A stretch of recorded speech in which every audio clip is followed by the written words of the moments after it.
Bonjour, aujourd'hui nous sommes dimanche, un peu de free talk en fait, un peu de free talk parce que j'ai rien, j'ai rien de prévu, j'ai rien, donc on va un peu échanger, vous dans les commentaires et moi sur cette vidéo du coup. Au moment où vous verrez cette vidéo, donc nous serons, enfin pour moi nous serons, mais vous nous sommes dimanche, donc je suis en plein travail car nous avons ouvert la librairie ce samedi 28 octobre, novembre. Je suis décalé total. En même temps, c'est normal, je viens de finir 2099. Je sais plus trop dans quelle timeline je suis. Donc nous venons de rouvrir la librairie. Au moment où j'enregistre, je sais pas encore ce que ça va donner. J'ai un peu peur, hein, je vous avouerai, parce que après on vient de constater que là on est en click and collect. Le click and collect fonctionnait bien, c'était en progression. Et là ces derniers jours, ça baissait un petit peu ou ça stagnait.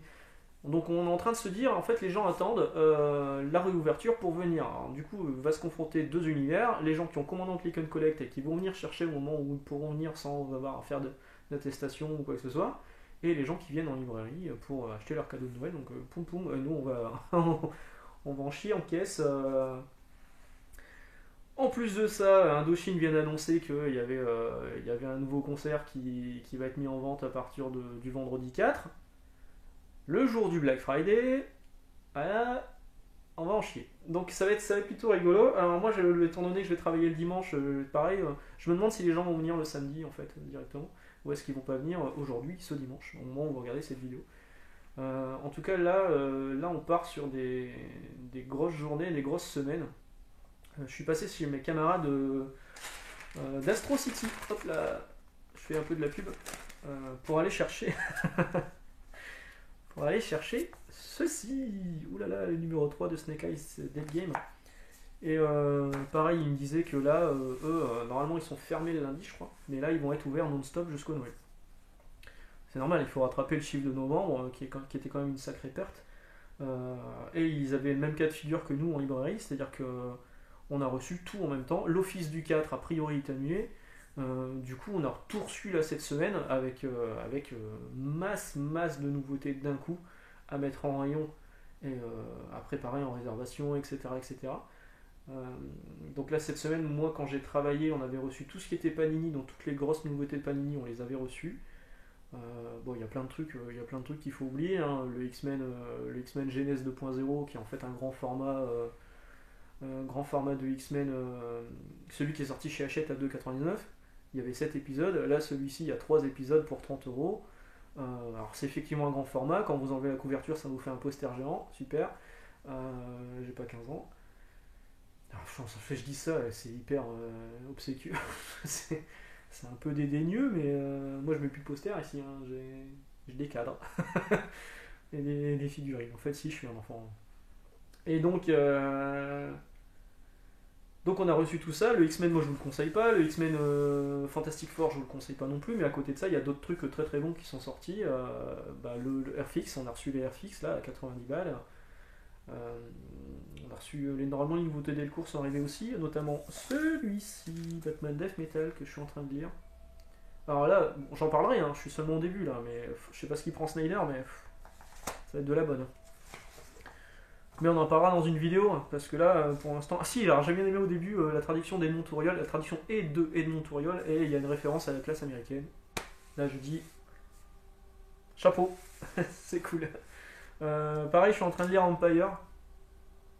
Enfin, je suis en train de lire. Là, je viens de le mettre en pause en fait. J'ai lu Empire, Avengers et Empire Fantastic Four avant d'attaquer les ventes en lui-même. Je vais attendre de recevoir Road to Empire, que je ne voulais pas prendre à la base. Mais dans ces deux épisodes, on fait déjà référence deux fois à Incoming, qui était un one-shot sorti à 10 $ quand même. Alors j'ai réfléchi, hein, je me suis dit est-ce que je le prends à 10 € juste ça, ou est-ce que je mets 4 € de plus et j'ai le trade paperback Road to Empire, où en plus de ça on a d'autres trucs en rapport avec Empire, donc j'ai pris le TPB pour 4 €. J'ai pas réfléchi très longtemps. Donc j'avais dit, ouais, Empire, 16 balles chez Panini par mois, ça va vous faire les ventes à 64 €. Ben là, moi, pour lire les ventes, en me disant, sans lire les tie hein, je vais déjà être à peu près 33 € là. Et pour un event qui a pas bonne presse, Ça fait chier. Mais en même temps, là, les 2 épisodes que j'ai lus, franchement, j'ai bien aimé. C'est Halloween au scénario avec Dan Slott. Mais alors, je sais pas si vous avez vu sur Disney+, si vous êtes abonné Disney+, il y a une série de documentaires qui s'appelle 616. Et il y a un épisode qui s'appelle. Merde, je sais plus, c'est The Marvel Way, je sais plus. La méthode Marvel. Euh, la méthode Marvel, c'était ce que Stanley faisait en fait. Au lieu de faire des scripts complets en disant chaque page, chaque case, il se passe ça, ça et ça, les dialogues c'est ça, ça et ça, il donnait un script, il donnait une idée qu'il envoyait à Kirby.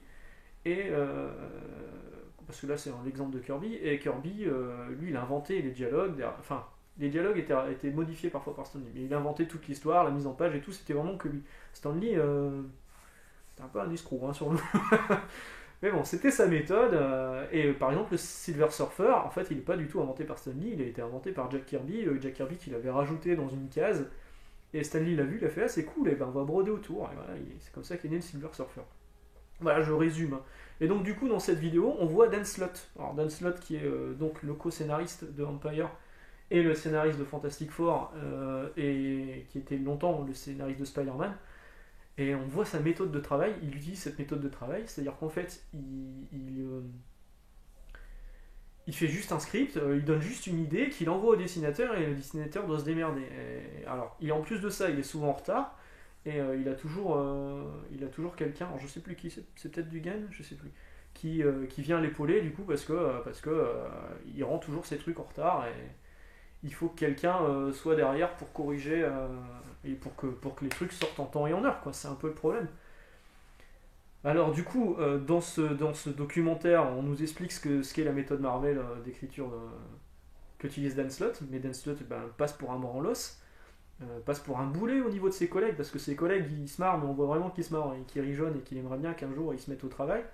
Mais à côté de ça, il a l'air tellement sympathique. Vraiment, moi j'aime pas son taf, j'aime pas ce qu'il fait sur les 4 Fantastiques, je trouve ça nul. Spider-Man, il y avait des bons moments, et globalement, c'est pas ce que je préfère dans Spider-Man. Mais il a l'air tellement sympathique. C'est un gros monsieur barbu, on dirait un peu le Père Noël. On le voit en dédicace, il a l'air tellement cool. Et vraiment, je sais pas, il y a un côté branlos, mais sympa. Je pense que c'est le mec à la machine enfin, que vous avez dans votre travail qui glande rien de la journée, mais qui est tellement sympathique que vous êtes quand même content de le voir. Je pense que je suis ce mec-là, des fois, pour mes collègues. Et... Donc c'est con. Ce documentaire, cette série de documentaires, je vous la recommande. Hein. C'est sur Disney+, ça s'appelle 616, c'est plutôt pas mal. Voilà, de quoi pouvons-nous encore parler aujourd'hui? Vous voulez que je vous parle de la PS5? Hein? Bon, j'ai toujours des bugs. Hein. Là, il y a une mise à jour qui a soi-disant corrigé le problème de l'installation des installations. Alors ça, je l'ai plus eu. J'ai eu une connerie avec Dirt 5, parce qu'en fait, le Dirt 5, je vous avais montré que j'avais pris la version PS4, et je m'étais dit, je vais désinstaller les données de la version PS5. PS4, je joue tout le temps. Putain, je vais y arriver. J'avais acheté la version PS4 pour jouer sur PS5. Quand on installe le jeu, il nous installe la version PS5 gratos. Donc je me suis dit, je vais enlever les données de la version PS4 de ma PS5, ouais, faut suivre, pour gagner de la place. Donc je l'ai fait. Le jeu tournait en version PS5 nickel, sans souci. Le lendemain, je relance la console, boum, il me fait une réinstallation de la version PS4 alors que je m'en bats les couilles. Et surtout, j'ai cru en lançant le jeu que j'avais perdu ma sauvegarde parce qu'il m'avait lancé de base la version PS4. Il y a plein de conneries comme ça en fait. Là, ma manette, elle fait un léger bruit. je, je dis ok, les vibrations haptiques c'est cool, mais si t'entends un bruit de plastique à chaque fois que tu joues, c'est un peu chiant. Mais à part ça, on a essayé avec Yannick le partage d'écran, discuter avec la manette et tout, c'est super cool. Hein. J'ai fini Miles Morales, je l'ai fini en 13 heures, alors je trouve ça un peu court, mais finalement 13 heures, j'ai fini Resident Evil 3 en 5 heures je crois, et là 13 heures, finalement ça passe, mais c'est vrai que comparé au premier Spider-Man, c'est bien plus court. J'ai joué un petit peu à Godfall. Alors Godfall effectivement c'est magnifique, tout le monde dit c'est hyper répétitif pour l'instant, je vois pas encore le côté trop répétitif. On sent qu'il manque quelque chose. Au niveau scénario il manque quelque chose, mais je passe pas un mauvais moment dessus. Et qu'est-ce que j'ai encore là? Là j'attends Cyberpunk 2077 Tiens d'ailleurs, ce qui est marrant dans Amazing Spider-Man, c'est marrant, j'ai fait une vidéo sur Amazing Spider-Man, j'aurais dû en parler, j'avais prévu d'en parler. Non, ça c'est que c'est clairement du cyberpunk, hein. Mais c'est 2099 alors que Cyberpunk 2077 c'est 2077. Donc j'attends Cyberpunk 2077 que mon pote Yannick m'a offert pour mon anniversaire, donc là il devrait arriver dans ces eaux-là. Et j'ai toujours Yakuza là qui est en attente parce que c'est la famille du côté de ma femme qui me l'offre pour Noël, donc j'attends Noël. Et j'ai toujours Hero Warriors que j'ai toujours pas lancé, tiens. C'est vrai qu'il faudrait que je le lance. Ah, j'ai essayé, alors ça va intéresser 3 personnes, mais j'ai essayé mes shmups Jap PS4 sur la PS5 et ça tourne. Il y a un moment j'ai cru que ça marchait pas, mais c'est parce que j'avais pas réactivé mon compte japonais PSN pour un jeu qui était en démat, mais ça marche, donc nickel. Voilà, bah, que vous dire de plus. Noël approche. Non, bah, j'ai rien d'autre à préciser. Ouais, là on est parti pour des grosses semaines, hein. Ça c'est, on va être sur les rotules. Ah ouais, alors on va ouvrir plus longtemps. L'amplitude horaire va être un peu plus longue. On va même nous faire venir à 8h30 le matin pour faire de la préparation d'installation parce qu'on s'attend à avoir du monde aussi pour remettre le magasin en carré. Donc, ok, alors, moi je suis pas du matin, hein. 8h30 c'est dur, mais bon, ok. De toute façon, je sais que pendant un mois ça va être la course et je vais finir sur les rotules, mais il faut relancer la boîte, quoi. Il faut relancer la boîte, il faut que le chiffre revienne, il faut, il faut que ça reparte, quoi. Et là-dessus, on compte sur vous, soutenez vos libraires. Alors moi, je parle pour ma boîte, mais tous les libraires, hein. Même le Funeste. Même s'il est plus à l'abri du besoin que d'autres, allez-y. Il faut soutenir la boîte parce que quand quand vous achetez un comics, vous ne soutenez pas que la librairie, vous soutenez aussi tous les acteurs du marché, donc savoir les éditeurs, les traducteurs, les prestataires, tout ce qui renvoie, les entrepôts, enfin la fabrication, tout ça c'est. Tiens d'ailleurs, je vous ai parlé de 404 Comics. 404 Comics cette semaine. 404 Comics a annoncé que toute la fabrication de leurs ouvrages allait être faite en France.